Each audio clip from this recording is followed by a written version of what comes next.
Assalamu alaikum wa rahmatullahi wa barakatuh. Good evening, everybody, and welcome to our webinar for the night. Welcome, everybody, and it's very nice and it feels so great to connect with you after so long. It's been months and it feels like forever. So thank you for your patience. Thank you for your messages. Thank you for checking on us. Thank you for asking when we're going to come back. And here we are. With you tonight is your host, Nabila Al-Barwani. And I'd like to pass the regards of the entire team of Knowledge Oman, starting from the founder of Knowledge Oman, Mr. Tariq Hilal Al-Barwani, to all of the members of Knowledge Oman. We have been away for the reasons that you all are aware of, and we're very happy to be back. And inshallah, moving forward, we will be having more and more webinars, conferences, seminars, and whatnot. Tonight, I have a very, very special guest all the way from the UK. As you have seen in the posters, tonight we're going to tackle a very different topic from the ones we've been covering lately. So with me tonight is our guest, Mr. David Hawkins, who is the founder of the 8 Billion Ideas organization. David, how are you doing? I'm very well. Very well. Thank you. Thank you so much for accepting this invitation, and thank you for being with us tonight. For your viewers in the Middle East, for those who don't know your organization, can you please just start with introducing the 8 Billion Ideas organization, and what do you do? Yeah, absolutely. So my organization is 8 Billion Ideas. And we exist to give every single student on the planet the skills and belief to go change the world. Students of all ages, all the way from 4 up into adult education, and we work all across the world, predominantly inspiring entrepreneurship and intrapreneurship in education, but also skills for the future and career education. So I'm very proud to be here. Thank you very much for the invite. I'm looking forward to talking about this evening about how do we turn ideas into action. Pleasure. So tonight we're going to talk about turning ideas into action. And I'm just too curious to know, when we talk about ideas, what's a good idea? Well, most of the time when somebody comes up with an idea, they haven't actually come up with an idea at the beginning. They've come up with a hunch. So when someone normally when they say something which they believe is an idea, normally it originates as a hunch. And it's because they've seen a problem or a way that something can be improved and be done. And often an idea is then crystallized over time when a hunch kind of adds to another hunch and another hunch. And sometimes that can take weeks, months, even years or decades. That hunches have to collide over a period of time. Then at some point they crystallize and an idea is formed. A fantastic TED talk by Stephen Johnson about where do good ideas come from really inspired me a good number of years ago. So that's good ideas come from hunches colliding. Okay. Why would we want to turn ideas into actions? I mean, common sense says already ideas are being turned into actions. Why the emphasis? Well, where did this come from? I think it's really important, right? I think if you've got some amazing ideas and you've got the ability to put them into action and they can have a benefit and they can benefit a school, a university or a business, why would we not put them into action? Why would we not try and do it? So it takes a little bit of courage, but I find often sometimes people feel like they haven't necessarily got the right skills to act or the belief. They're the two things which are stopping people. It's right, they don't know what to do with an idea, or they're worried about the potential failure or whatever might happen with it. So I think that will to put an idea into action has to come from deep inside. It's kind of unlocking that entrepreneurial spirit. And I'm prepared to talk around intrapreneurship as well, which I can really hopefully encourage our listeners to do, to consider and go be fearless this year. But there does have to come a point where that individual needs to make a decision about, am I going to act on my idea, or am I going to let it sit in my head for many years, or in fact decades to come? Okay. Being a parent, I would assume that it starts at home. It starts from the way you've been brought up and your upbringing and all of that. So as parents, what role do we play in encouraging our kids in coming up with ideas and being brave enough to just share their ideas? Oh, vital role. I mean, your first role models are often, if you're lucky enough to be siblings and be parents, the family that you might that you grow up, and they're the first people often you're sharing your ideas with. And when a child is very, very young, they're going to come up with crazy ideas which could change the world. And then what parents have is an option to really encourage that curiosity, to encourage that innovation, get carried away with your children. And that's the best thing that you can possibly do. What unfortunately does happen more often than not is that parents or even teachers in schools, they pretend to look to protect a child because of the potential fear of failure. And they don't want that child to go work on that crazy idea, which might change the world, because the chance of success is slim. So what you often find is older brothers, sisters, maybe mum or dad out there tells the child, like, maybe not, concentrate on something else. And we've got to stop doing that, because that's effectively squashing.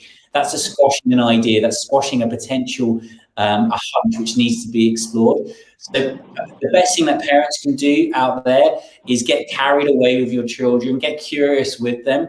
Don't tell them why ideas can't happen. Let them work it out if there's a reason why it can't happen. But just jump in, because, you know, my personal belief is every child in the world should be constantly working on an invention or an idea at any given point. Okay, so can we differentiate a good idea from a bad one?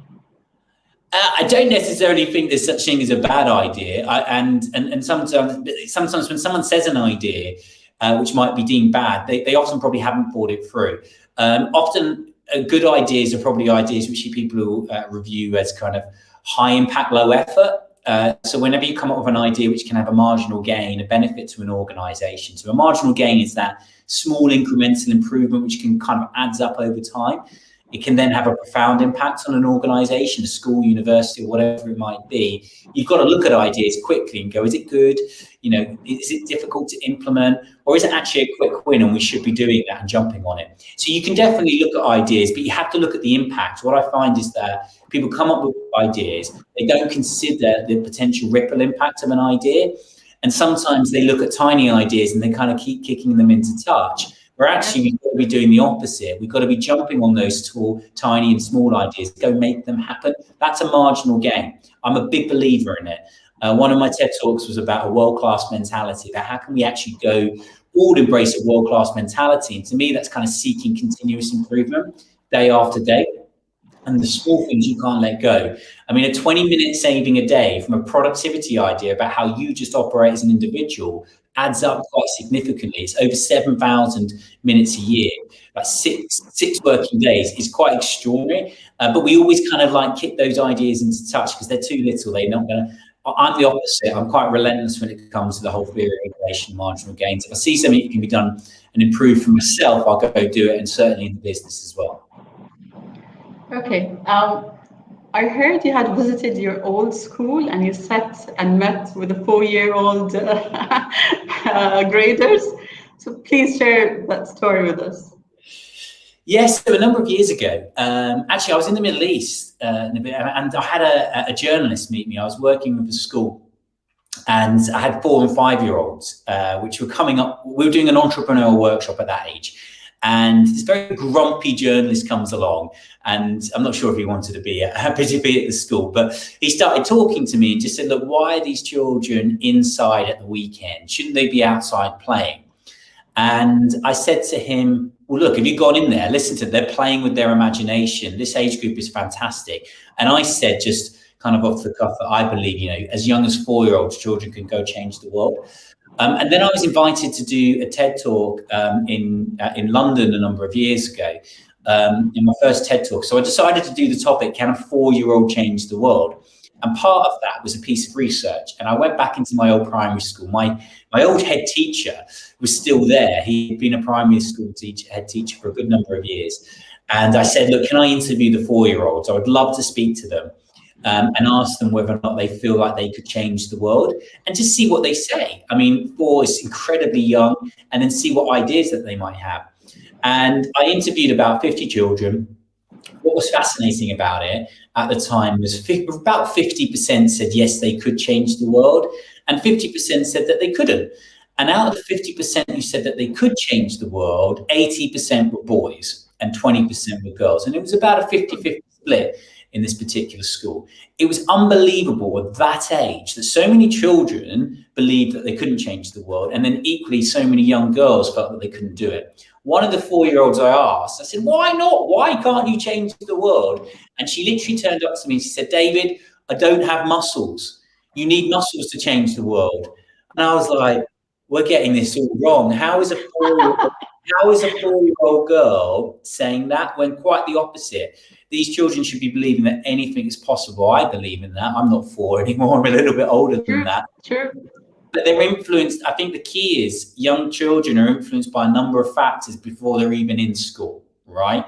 I know every country is different about what age a child enters education, but they're influenced by so many different factors, by media, by the books, by what Disney are doing, whatever films that they're watching. All of these things from the ages of 18 months are beginning to affect a child quite dramatically. So that was why I interviewed the 4-year-olds. And then when I asked them about their questions, I started asking them to get carried away about the ideas that could change the world. They were coming up with ideas. The problem is we don't listen to children enough, and we squash them, and we need to listen to them. We need to actually just kind of get more curious and think more like children. And I think a lot of the problems of the world could be solved if we took the world.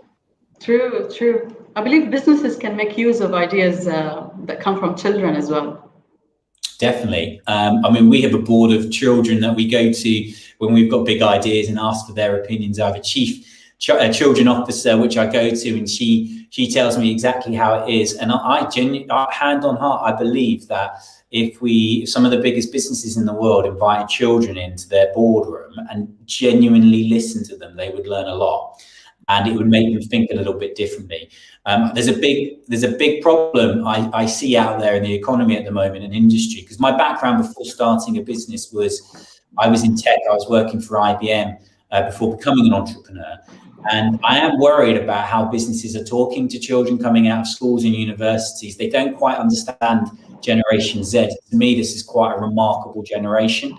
They're very tech savvy. But there's a big problem between industry and schools and universities. They don't quite get each other yet, but certainly businesses can learn a lot from children. We encourage them through our training programs at 8 Billion Ideas.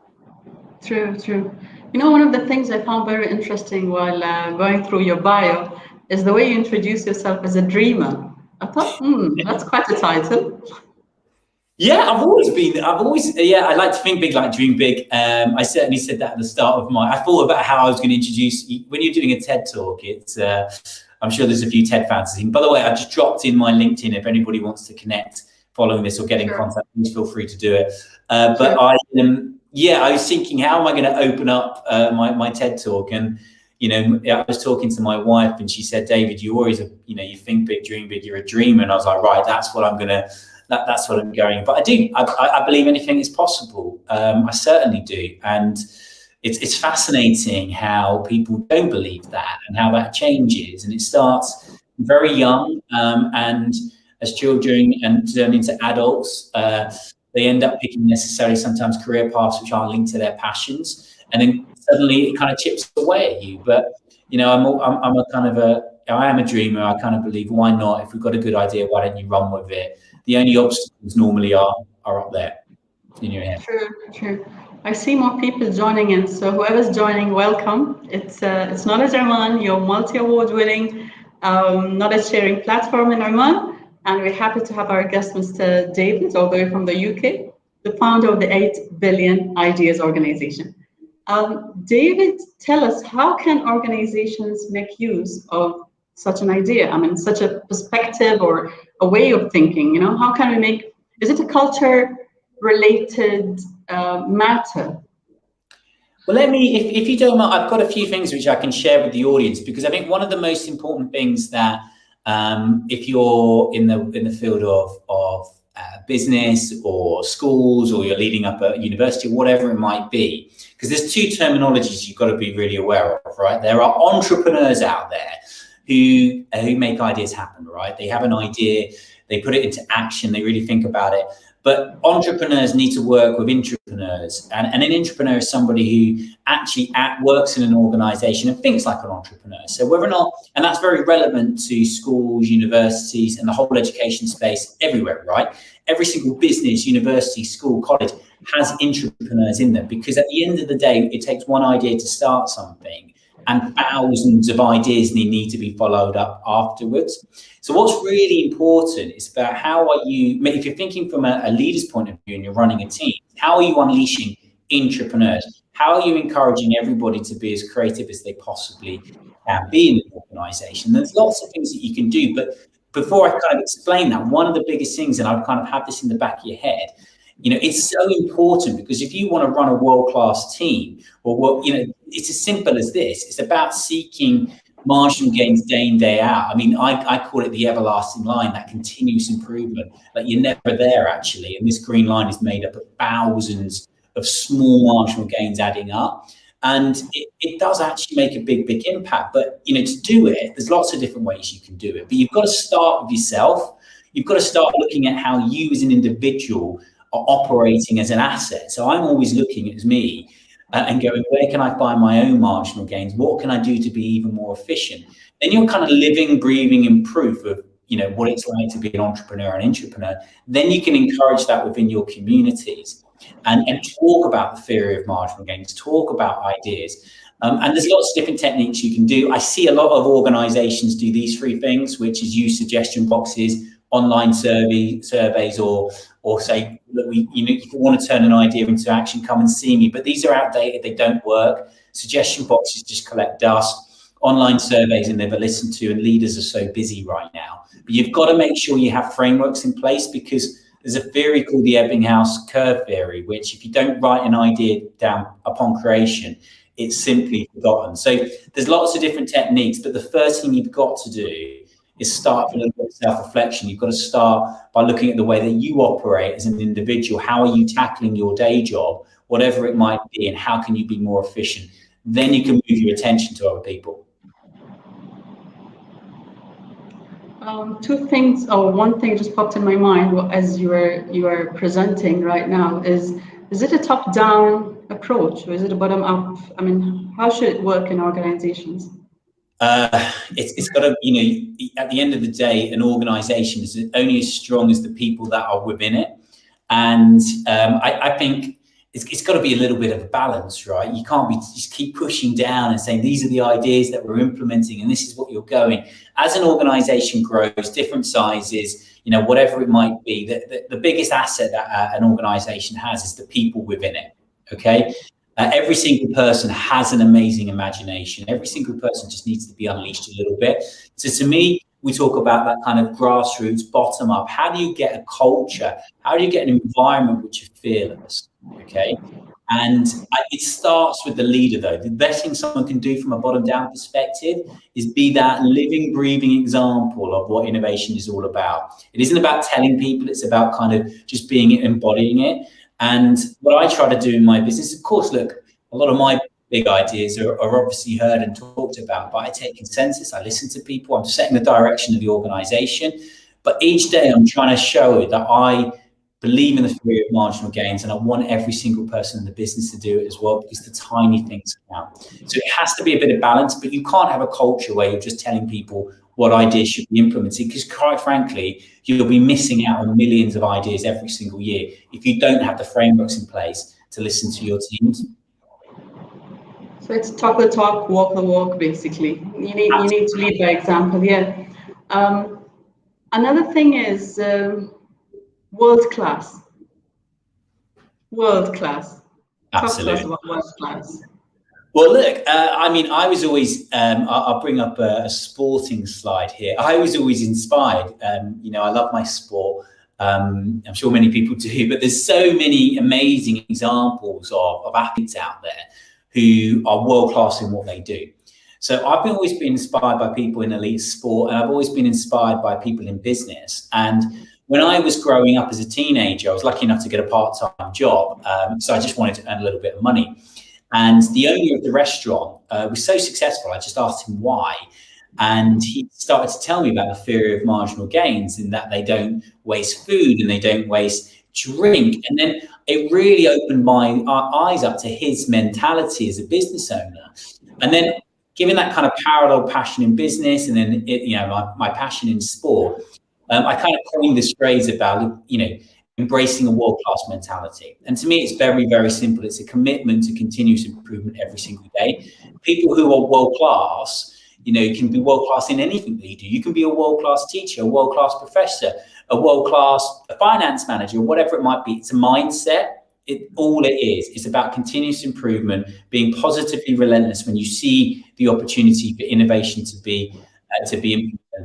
And a lot of these people that you see on the screen here, the reason why they are so successful in elite sport, whatever the sport might be, is because it's often things that they do when nobody is watching. It's things they do behind the scenes. It's the way that they tackle themselves, the way that they look after themselves, the marginal gains that they implement. So I believe we can learn a lot in education from a world-class mentality. I think we can learn a lot in business about embracing a world-class mentality. But at the end of the day, it comes down to this. It comes down to the everlasting line, which is just a commitment by any organization to be the best it can be, improve every single day, be better than what you were yesterday, today, and be better tomorrow than what you were today. That is what a world-class mentality is. And it costs nothing, okay? It literally is a switch and approach. But you need to teach and train your workforces to come with you with it. And if you do, you can achieve some remarkable things together. Okay. Being a world-class person, for instance, doesn't mean that you have to be a perfectionist, yeah?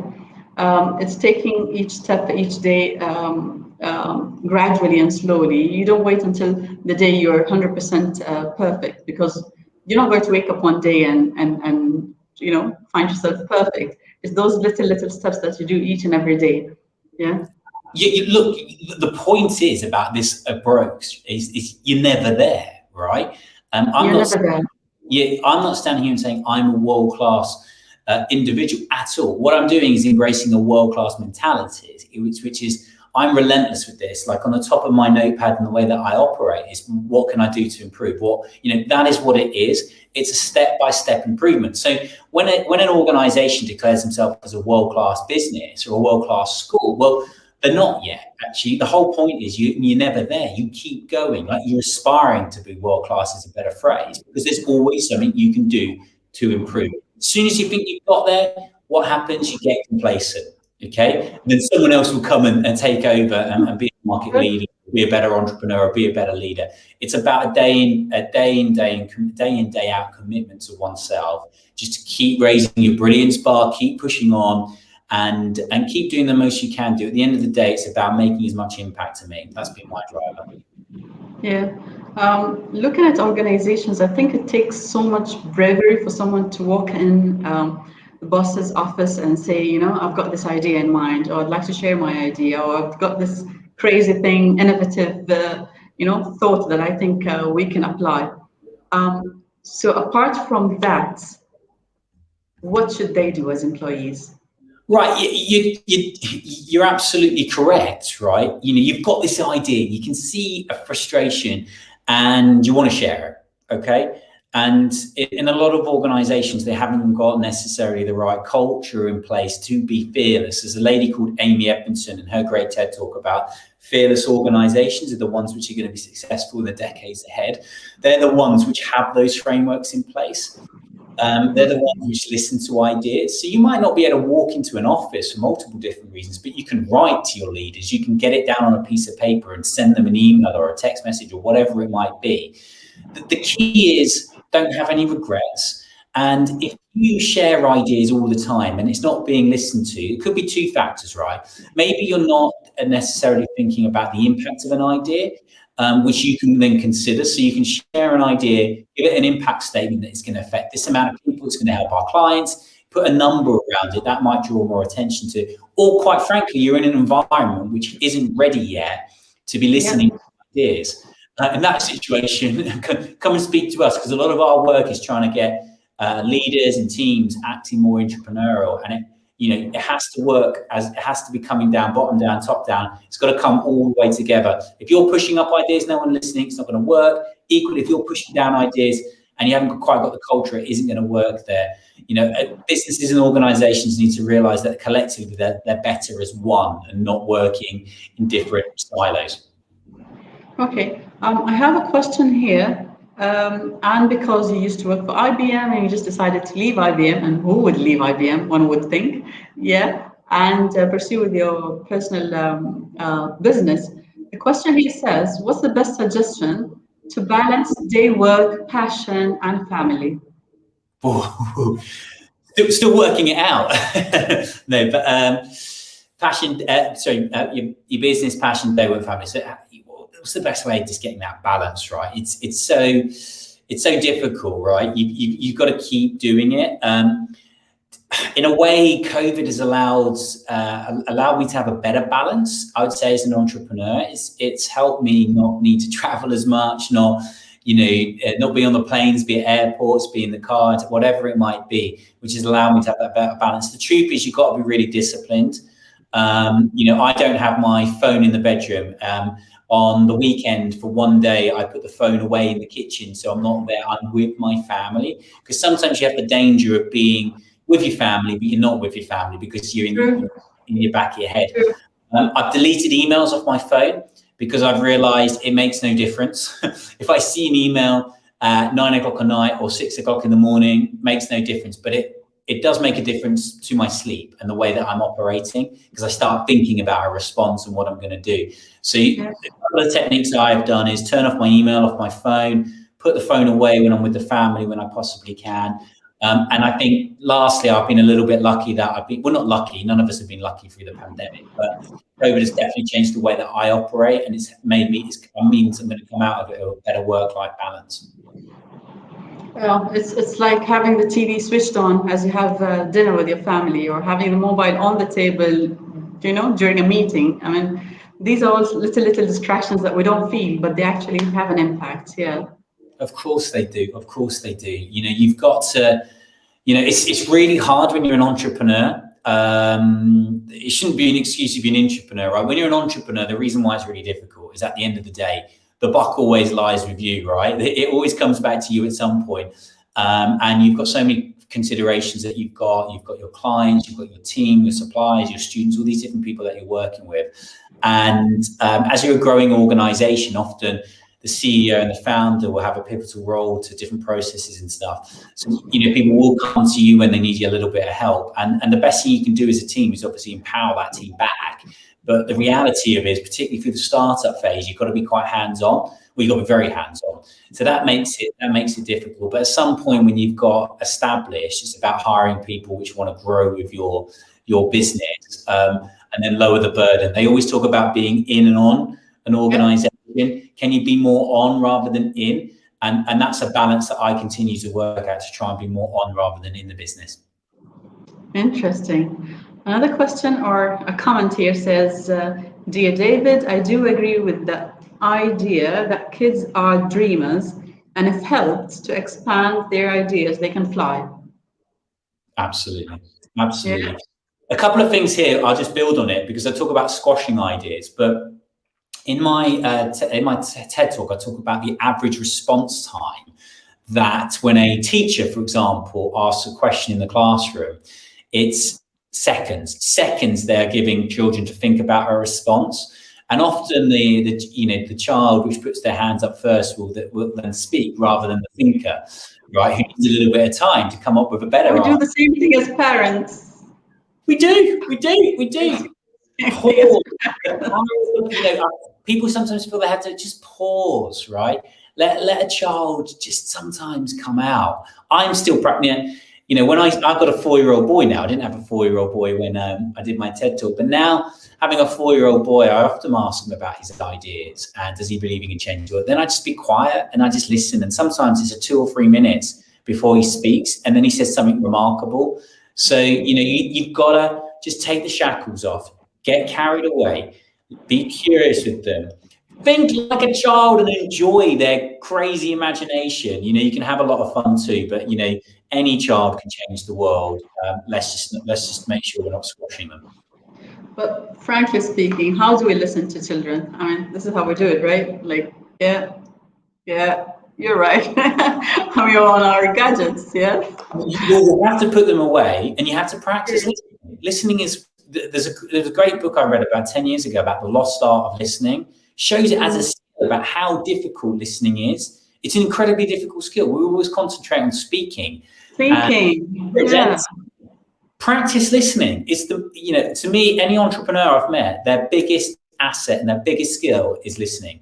Listen to the market, listen to your customers, listen to people around you. All of those things, it will help your relationship with your children, but it also help your relationship with your career as well. So you just have to practice it. And then when you're conscious of it, you realize when you're not listening, switch back on and start listening again. Good. One more question says, why do you think people don't listen to kids' ideas? No, because they don't.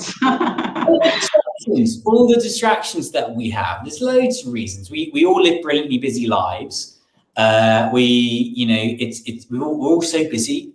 Social media, emails, work, WhatsApp, everything's pinging at us constantly. Our brains are in overdrive. The Zoom world that we're all in now, I personally believe I'm doing a month's work in a week now compared to what I used to do in the amount of meetings. So then when you stop and try to slow down, it's incredibly difficult. And stop and listen is even harder. So, there's so many different reasons why we're not good listeners out there. But I think the more conscious you become about how important that skill is, the more you can just try and apply it as much as you can.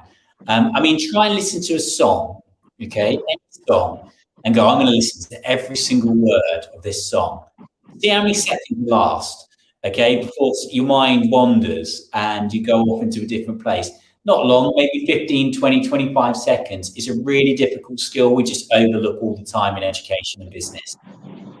Yeah, I think we're becoming so impatient. You see that feature we have now in WhatsApp where you get to speed up the audio message? Like people no longer can, be patient and literally listen. We can't. We're an online world. We order something today, it turns up tomorrow. It's moved like this. So there's been some advancements of tech, but certainly this skill is not practiced on. And mentally, we don't live the moment. We're never there. We would always think of tomorrow and the meetings that we have to attend tomorrow and the number of emails that I have to attend to and the places that I need to go to and people are waiting for me to meet and all that nonsense. Yeah, you're right. And I'm sure all of our listeners are paying attention to everything this evening, no doubt. But, they'll be listening to this and their phones are pinging or they're checking something on that or whatever it might be. It's so impossible just to be at peace and be one moment, right? But it's the more you're aware of it, the more aware of it, the better hopefully you could become. I'm certainly not an angel in it. There'll be times when I'll be reading my child a book to bed. We all do it. And then you're thinking about what you're having for dinner or a big work meeting coming up. And then that's when I feel really bad or guilty. And I'm like, stop it, Dave. Right, be in the moment, be exactly where you are. So I think the more you're aware of it, the more you can kind of awareness is key. It's an ongoing process. Yeah. Definitely. Okay. We also have a question that says, what sort of methodologies do you use to qualify ideas to further develop? That's a good one. Okay, well, look, all ideas, any idea generated in an organization can have one of 5 different benefits, okay? It can improve employee well-being. It can improve client satisfaction. It can improve productivity. It can make you money. It can save you money, okay? There isn't an idea in the world, in a business, school, or organization, which can't be linked to one of those different 5 areas. The methodology I would approach then after that is when you start hearing ideas. There's a big part of our work at 8 Billion Ideas. We work with students of all ages, and we also help organizations through our Creating Ripples program, unlock entrepreneurship. But once you have those ideas, there's basically the quadrant, right? You've got to think about impact versus effort. Does it have a high impact or a low effort? Is it low? Impact-wise, is it high impact or low impact? Effort, is it low effort or high impact? If it's in the high impact, low effort territory, then go make it happen, right? If it's an idea of a big impact, it doesn't take too much time, make it happen. So you've got to literally look at them, put them on the quadrant, and then just judge it up, okay? About which ideas to implement quickly, and then go make them happen, right? Too many organizations declare themselves innovative, like to think they're great at everything they do, but they don't. They let things slip all the time. They let great ideas happen. Yeah. And I think in organizations, we need to come out of specialization. So you don't need to be an engineer to only come up with engineering related ideas. You don't have to be, an accountant to only come up with finance related ideas. Could be any idea. Just speak out your thoughts. Yeah. Absolutely. Ideas come to people anytime, any place about anything, right? And then what you find sometimes is you then have the passion to see it through, or you're really curious about it. I mean, my idea for our organization, which is 8 billion ideas now, it used to be called 7 billion ideas, but it started from just a group of friends talking. And then I realized how many people didn't do anything about their idea. And the planet's population was turning 7 billion people at the time. So I said, why don't we build a business called 7 billion ideas, which is about inspiring action? Oh, And then wow. to education, and we obviously became 8 billion ideas recently, but I wasn't in education. I was working for IBM. I was in the technology sector. I was working and looking after some of our biggest clients in the world at the time, and I was effectively a professional relationship individual in the organization. Then I jumped out of that into education, but deep down it was linked to a passion, right? Yeah, yeah, yeah. It's yes, true, true. It reminds me of a question that people sometimes ask, like, when can I know that it's a good idea, that it's a good time for me to leave my full-time job and pursue with my, passion? And my only answer usually is, you feel it. It just burns. It just doesn't allow you to sleep. This is the time. Now I need to do it. What you got to do, right? A lot of people have this myth about entrepreneurship that you got to risk it all. You got to jump out and no, you don't, right? What you got to do is start developing it in the back of your head. You don't have to be spending hours and hours and hours. I was in a full-time job when I was beginning to use my evenings and weekends. I'd be out running, I'd be thinking about it. That is as good as sitting behind a desk. Then what happens is your brain starts getting it into nearly an MVP stage, a minimum viable product. And then you've got to go test it. Is this as good an idea that I think it's going to do? So I was using my holiday. So I was lucky enough to have 25 days holiday in the United Kingdom a year. And I would go using my 25 days, not going on a beach or traveling the world. I went into schools, I went to universities, I went into businesses, and I said, can I test this training program? Can I give it a go? From doing that, I learned it was a good idea, and we started to build up some clients. So then the financial risk changed. I wasn't just jumping out and jumping into starting a business. I had some clients to get going to begin with. And then it's about survival time. So what you got to do when you become a new entrepreneur, anybody who's listening tonight is considering it, give yourself as much survival time as you possibly can, so you're not worrying about cash. If you're worrying about cash, you can't be fearless. So the best thing you can do is try and build up a survival time, savings, investments, seed capital, get something just to build up that time. And then once you've gone through that journey, you've probably developed your hunch into an MVP, which is then probably turned into a product or a service, which you can actually go make into a viable business. Yeah, but there's always that little percentage of risk that one needs to take. I mean, without it, then it'll never work. Absolutely. I mean, I chucked away a corporate career. I had, I remember speaking to my dad. So I've got my degree. I've gone into the corporate space. I'm on the director's path, and then I'm about to chuck it all away. So my risk really was more of not a financial risk as such, because I knew I could make a living from it, from the proof. It was more of a financial kind of, in the short term, it was, I'm earning this, now I'm going to earn this. Is it worth it? And I remember sitting down with my dad. I don't know why, but I felt like I needed to speak to my dad, seek opinion. And he said to me, kind of paused, and he's quite introverted, maybe a little bit risk averse. So I thought he wouldn't be liking the idea. And he said, David, it's like a real life MBA. You're going to go learn a huge amount by doing this. Put a time limit on it though. So within 3 years, if you're not getting where you need to get to, then jump back into the corporate space, because otherwise it'd be too long. But go learn, go have fun, go see if you can make it happen. So the risk to me was more of a kind of obviously kind of chucking away a potential career. But there's no game without a little bit of risk. You can't wait too long as well. So at some point you've got to make a decision about, I'm going to go wholeheartedly into this. That support system is important, though. It's crucial, right? It's absolutely, I don't believe anybody's self-made at all. You always need, you might be self-employed, but you always need friends and family and people around you, and you need that support system, because you have your highs, but it can be lonely being an entrepreneur, because often you're burdening a lot of the challenges that you're facing. So you've got to have those people that you can talk to. Sometimes they don't even need to tell you what the answer is. They just need to listen to you. Yeah. Okay, one more there. Sometimes our ideas in many instances don't materialize, hence we hesitate. Yeah, they might not materialize because they might have not been linked too much to your passion, your deep down why, or some of the, there might be factors out of your control, but there are always factors in your control, right? If there's an idea that you feel like could be materialized, put a plan in place and try and drive it through.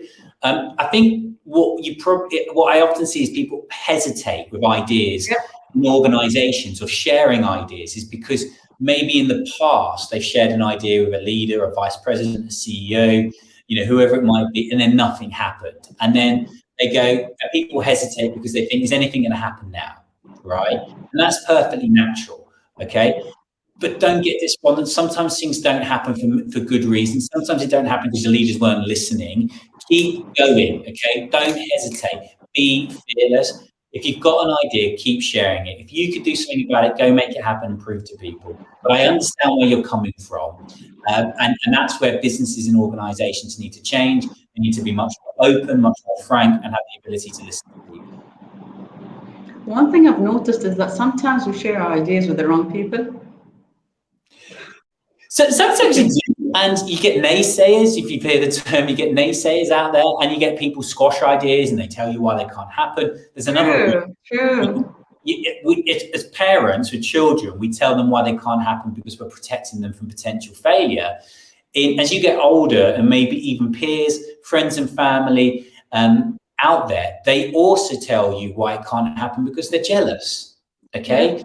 Jealousy is a big problem when it comes to innovation. So, I swear maybe 500 people over the years have told me at some point why my business wasn't possible. And what I've got a choice as an individual: do I listen to them, or do I blissfully ignore them? Some of them might raise a point, and that's where the skill of listening comes in. That there might be something that you're unaware of, and then once you've got that information, you can adjust and be a bit more agile. But the naysayers out there are normally jealous. Is the problem. Yeah. Plus ideas, I think sometimes we need to sleep on them and just let them cook. It has to develop. You can't just come up with an idea and expect everybody to buy in. It needs to grow. It needs to develop. Just cook it slowly and calmly. It needs to make some sense. I think it takes a decade for great ideas to develop, because if you go through a decade of initial idea, thinking about it, MVP, normally a crisis will pop in at something, and you come out the other side, then you'll be successful. There's no such thing as a self-made individual or an overnight success. And if anybody's telling you that, they're lying. Okay, it does not happen. Businesses, ideas need good time. Even businesses which are established, they don't get to their peak moment after many, many years. Lots of trialing and errors and adjusting. You need to make sure ideas can cook and develop in organizations and in your head as well. Okay. One is saying, how do you control subconscious mind to improvise quality of informed decisions to be taken? Wow, that's a good question. How do you control the subconscious mind? So the second part of the question, to improve quality of informed decision making to be taken. Wow, where do I start with this one? Look, we've all got amazing imaginations, and our imaginations can make us fearless. They can stop us. They can make us excited. They can tell us why things are not going to happen before you've even given them the opportunity to really flourish. I think gut instinct is something that people don't often talk about when you come to the subconscious mind, or how you feel inside. People don't rely on it. Sometimes people wait too long for too much data, too much research, too much facts. And, I think you've got to get a balance of it. Sometimes if you wait too long, you're going to miss an opportunity. So for me, I listen a lot to my gut. My gut's not always right, but gut instincts often is, it gets me a long, long way. And I kind of balance it up with good data and research to hopefully make some good decisions. I don't get it right all the time, but I do believe, I guess, that subconscious mind a little bit, the gut instinct does have a role to play. I hope I've given that question justice. It's a good question. That's a good one. Okay. Dear David, how can we help our children realize their ideas in a diplomatic way if we can't do that because of lack of capability to do so? Example, financial. Okay. So how can we help our children realize in a diplomatic way? The first thing you can do, if your answer is in two things, and I'll try and break down the second half of the question. The best thing, honestly, parents can do is listen more, get curious, jump in with them when they've got ideas which could change the world, encourage them to be on entrepreneurial programs. I mean, please check out 8billionideas.com for what we can do with your children. The best thing about it, we've got the accelerator course coming up, for example, where children can continue to learn.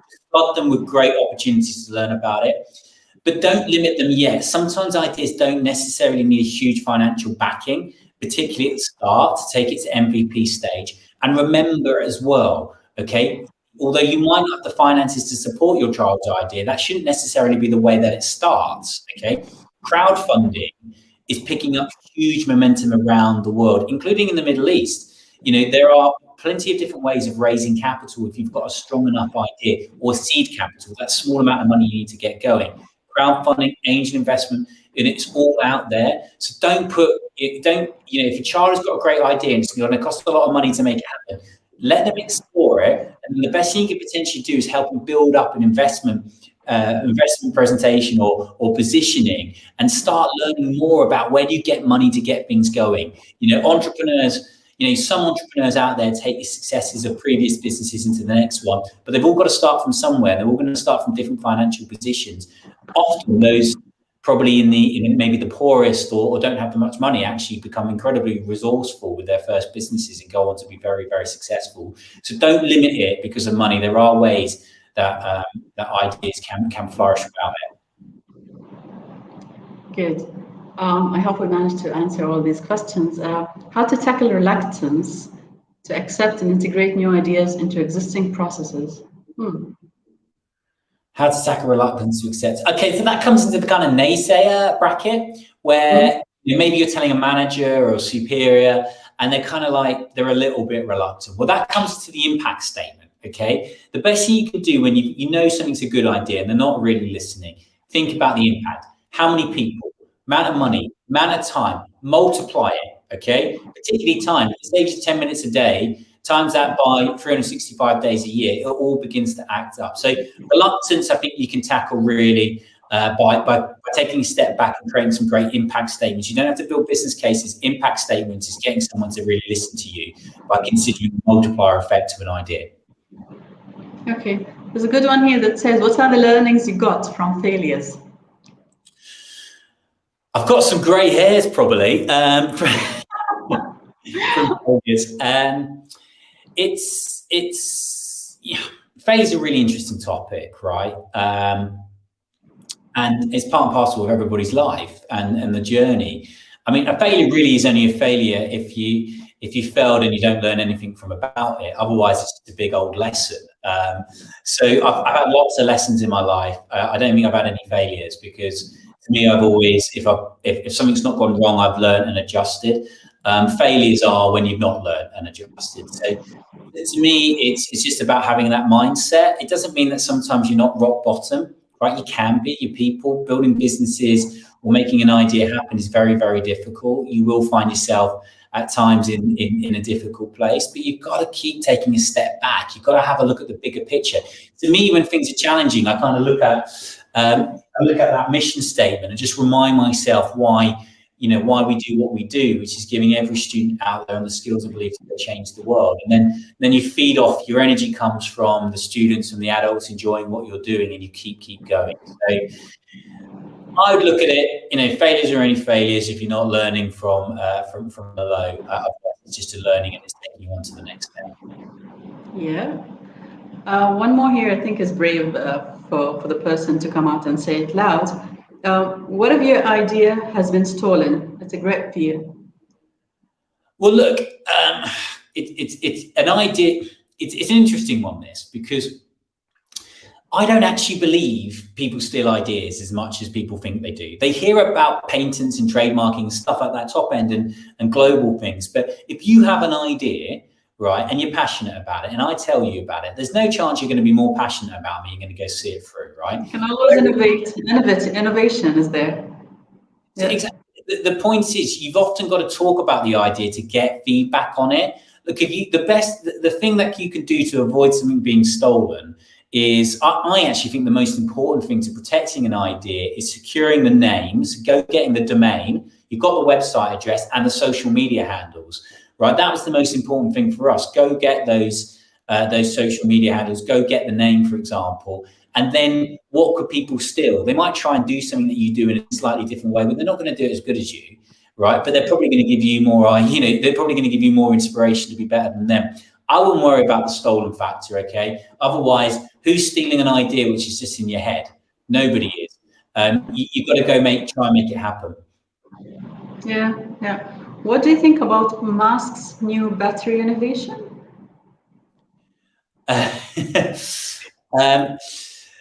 I think Tesla as an organization are always pushing the boundaries of what they're doing. I won't comment too much about their different inventions or what they're up to. What I will say is that I have a friend, a gentleman called Ian Kettle, who's a car designer, who was with me at school, and he now reports onto Elon Musk. And fascinatingly, at the top of their organization, in their kind of top chief car designers, there's only sort of 10 to 15 of them globally. And the friend of mine, Ian, when we were at school in 11 and 12, he was drawing cars all the time. And he always wanted to be a car designer. The problem he had was school never really saw his passion and unleashed him. He had to do it himself. But a good number of years later, he's at the top. He's one of the best car designers in the world. And what they're doing on a day-to-day basis is quite remarkable. I'm always impressed by different innovation. It comes from different people, different hard work needs to be done into it. But I don't know specifically about the battery innovation, so I won't necessarily comment on it. Okay, you're trying to be diplomatic, but okay, we'll take that. I'm often not diplomatic, but often I'm straight to the point, but only when I can be very knowledgeable about what the question is about. Okay, now today that we're talking about turning ideas into action, one is asking, what's an example of a bad idea that can't be turned into action? Well, look, there isn't a bad idea. The problem is ideas might not work, right? And that's not a failure, that's a lesson learned. So, how are you going to know that it can't turn into action without giving it a go? Okay. Yeah. So the best thing you can do is think it through as much as possible. Don't wait too long. Give an idea a go. You reflect and go, that didn't work as I expected, but what have I learned from it? Am I going to adjust and go again, right? I mean, Dyson and the Hoover had 5,127 different prototypes before Dyson invented that particular Hoover. Okay. He kept on going, kept on going, kept on going. Okay. So you've said earlier that you've come across failures in your journey. One here is asking, how did you deal with failure during your journey? I've come across stumbling blocks. I've come across the big obstacles. I think being a business owner in the pandemic, people forget behind every business is a business owner. And that business owner was probably in a state of shock and didn't know what to do. Probably was very difficult. Probably was just trying to work out what to do. I think for me, for sure, that was one of the hardest things for me in my life to go through, particularly last March in the UK. We had every client cancel every single project we had within a 6-month period. Our entire pipeline was wiped off within a week.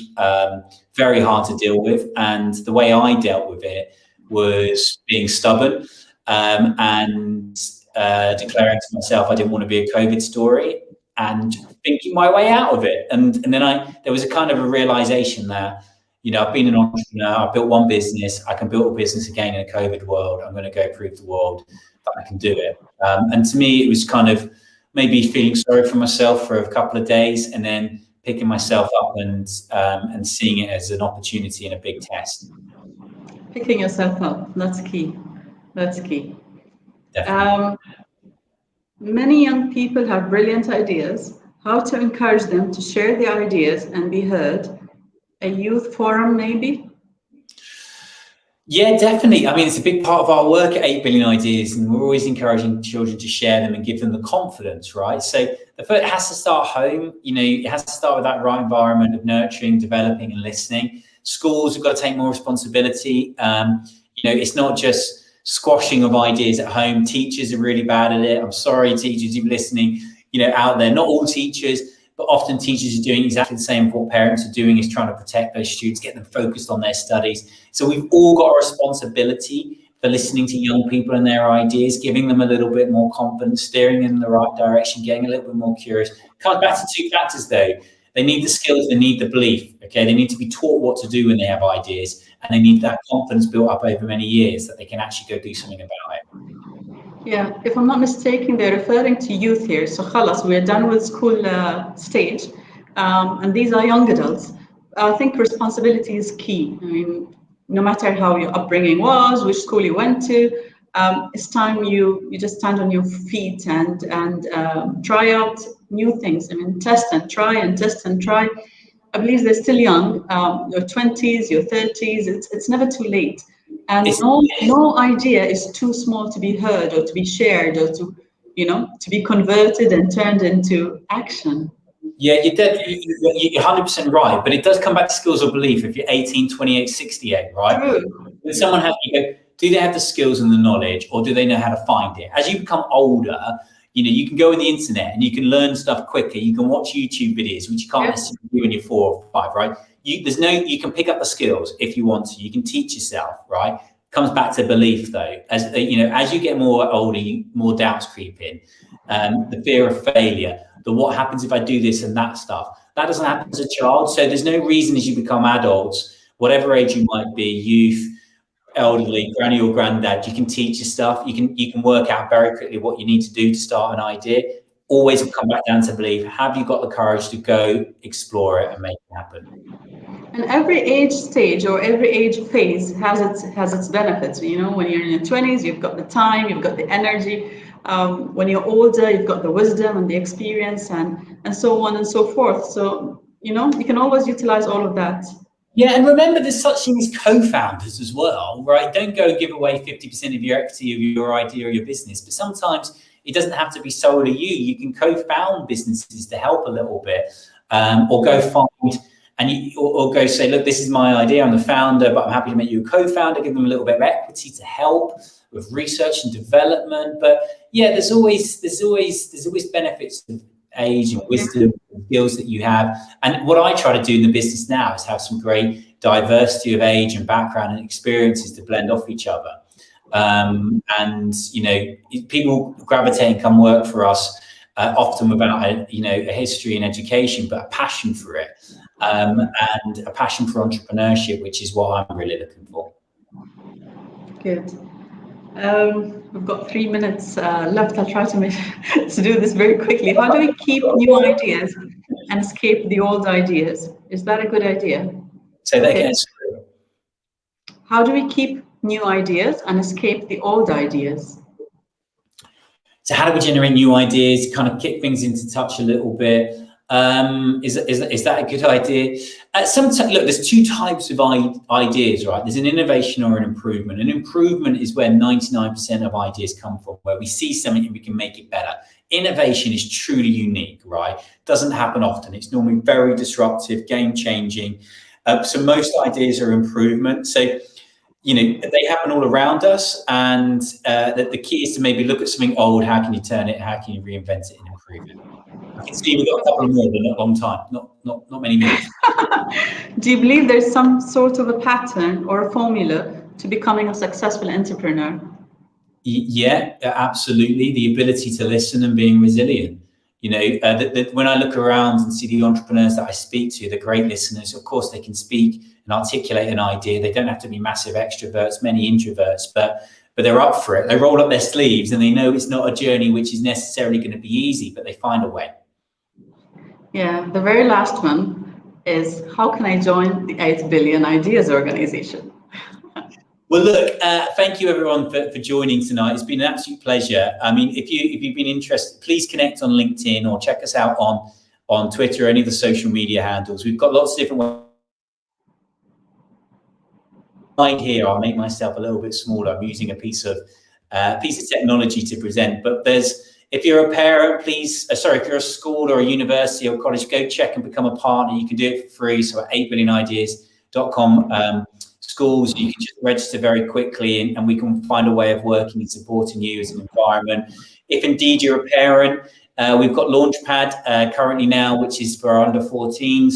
And we've got the accelerator course coming up actually more imminently, which is a 4-day course starting in a couple of weeks' time. So check out that on the website, and you can sign your parent up to come join work for us. And if you're a business, a leader, and you're thinking about how you want to shuffle things up or get people thinking differently, we have an entrepreneurship program encouraging how to change a culture. It's called Creating Ripples. But just go check out 8billionideas.com. We'll be very happy to help with you in different ways. And of course, if you're interested about working, then just keep an eye out for any of our kind of careers which kind of come up and what we're looking for. But I'll just put my contact details up on the screen. Give us a second. There you go. So you can see my personal contact details. But look, thank you ever so much for having me. What a set of questions. Brilliant. Thank you so much, David. Thank you for joining us tonight. Thank you, everybody, for being here. Inshallah, we'll meet you again in our next webinar. Thanks for this great evening. Thanks for your participation and your endless questions. I hope we have covered as many as we could. David, it was a pleasure having you here. Thank you for having me. Have a good evening, everybody, and I look forward to hearing from you hopefully soon, in no doubt the next couple of days, weeks, or months. But thank you very much for being a brilliant moderator too. Thank you. Thank you, everybody. From me, Nabil Al-Barwani. Bye-bye.